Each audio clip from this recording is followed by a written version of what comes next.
Hey guys, today we're going to be talking about electric fields. So first, let's talk about what force fields are. Force fields are basically a region where objects, upon entering this region, will experience a force.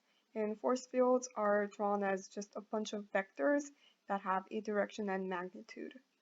And electric fields are basically force fields that are electrically charged, that are like produced due to an electric charge. So for instance,